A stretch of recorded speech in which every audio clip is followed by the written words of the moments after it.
Con el estreno de la secuela de Intensamente era imposible que no nos hiciéramos más y más preguntas acerca de cómo es que funciona el mundo en Pixar y concretamente en estas películas, ya que podemos ver cómo la mente de un humano Pixar es bastante compleja al punto de ser aparentemente todo un mundo por sí mismo dentro de cada cabeza. Sin embargo, creo que hay algo que vale bastante la pena considerarse y es una pregunta en concreto, ya que dime tú, ¿nunca te has cuestionado qué es lo que realmente controla a Riley? Es decir, alegría, tristeza, desagrado y todos los demás son tan solo emociones y concretamente no comandan lo que hace Riley, pero sobre todo, y lo que nos reúne el día de hoy, lo que ocurre en la mente de un humano Pixar parece estar completamente prefabricado. Es decir, todas las emociones ya existen, solo que tienen un momento designado para aparecer, como vimos con Nostalgia y con el hecho de que las nuevas emociones llegan con maletas, como si de una mudanza se tratara, lo que significa que estuvieron en un lugar antes que en el cuartel general y no se crearon al momento en que fueron necesitadas. En fin, es a todo esto a lo que me refiero, por lo que ahora me encantaría que prestaras mucha atención unos cuantos minutos para poder contarte concretamente quién o qué es lo que realmente controla a Riley. Por lo que sin más por el momento, ahora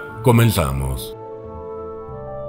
De entrada, quisiera dejar algo bien claro y es que desde la primera película podemos ver que las emociones tienen maletas con sus cosas, pero la verdad hasta ese momento solo podíamos asumir que aparecían y lo primero que hacían era llegar al cuartel y ya de ahí empezaban a tener cosas propias. Sin embargo, en la segunda cinta notamos que en realidad ya andan cargando sus cosas de un lado a otro, por lo que sí, las emociones ya existen todas por completo. Incluso algunas que todavía tardarían hasta 10 años en aparecer como Nostalgia, pero el punto es que ya todas están en algún lugar esperando. Ahora bien, uno de los puntos más importantes para explicar esta incógnita es que cuando los mentaleros entran a demoler el cuartel general y reajustan la consola cuando el botón de pubertad se activa, uno de ellos le dice algo interesante a Alegría y es que le menciona que llegaron los permisos, es decir, que fueron aprobados. Y ese es el primer dato que debes recordar, pues te servirá más adelante. Con esto que te acabo de decir, estoy seguro de que al igual que yo, te estás haciendo la misma pregunta: ¿quién aprobó esos permisos? Es decir, los mentaleros son seres que tan solo siguen órdenes que se les son dadas y al parecer estas órdenes son otorgadas por alguien mucho más arriba que el cuartel general. ¿Pero por qué eso es importante? Bueno, por el hecho de que el cuartel general es una jerarquía tan alta que incluso puede mandar a la policía a arrestar a cualquier cosa que se pida, como vimos con Ansiedad al mandar a perseguir a Alegría, ya que no importaba que fuera la mismísima Alegría, puesto que al ser una orden del cuartel, la orden se ejecuta y listo. Pero al parecer, ni siquiera la emoción principal de este puede detener las órdenes de los mentaleros, y por eso es que es una pregunta que no podríamos dejar de hacernos.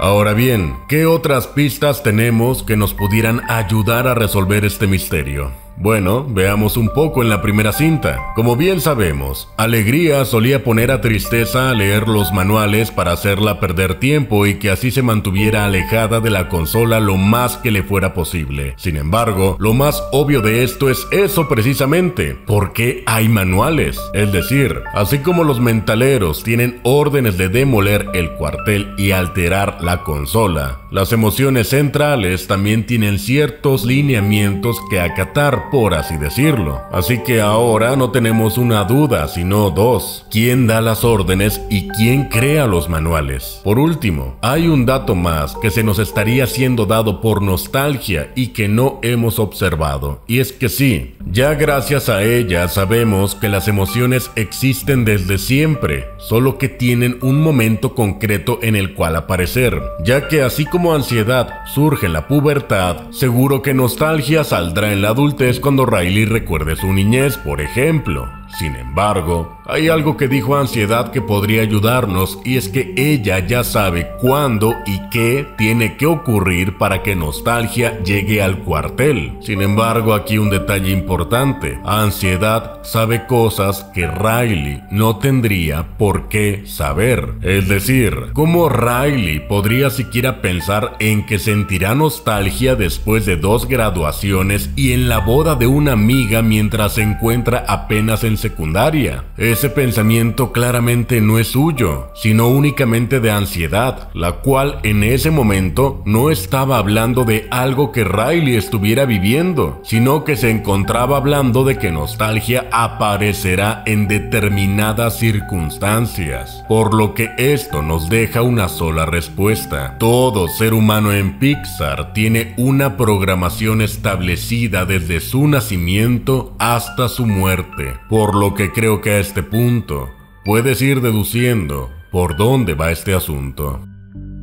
Tal como podemos observar gracias a los manuales, a las órdenes de los mentaleros y a que Ansiedad tiene información de cosas que Riley jamás ha pensado, todo el comportamiento de un humano en Pixar es tan solo un programa con órdenes preestablecidos que se ejecutan en determinadas edades. Por lo que ahora que entendemos lo que pasa, veamos la respuesta para la pregunta del principio: ¿quién controla esto? O mejor dicho, ¿quién o qué hizo esta programación?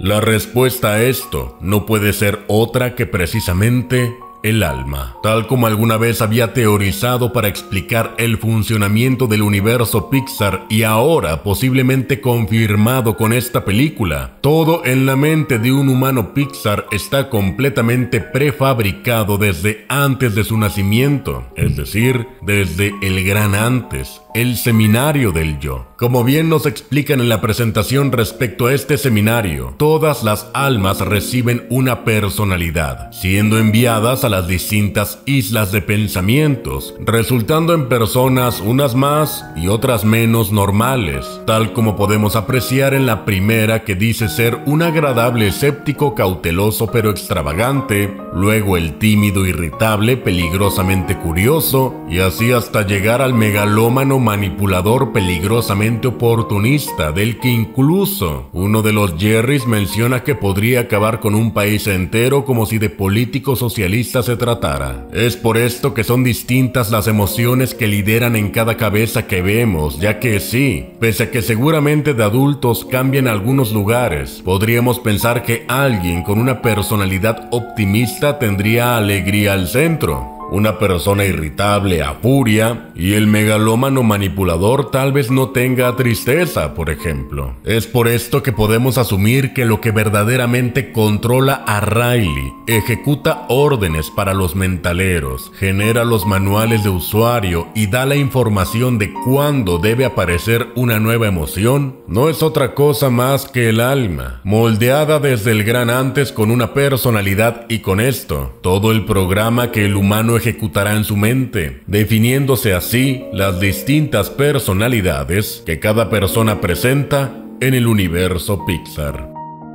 Es con todo esto que hemos llegado al final de este video, así que me encantaría leer tu opinión en la caja de comentarios, y ahora, duerme tranquilo.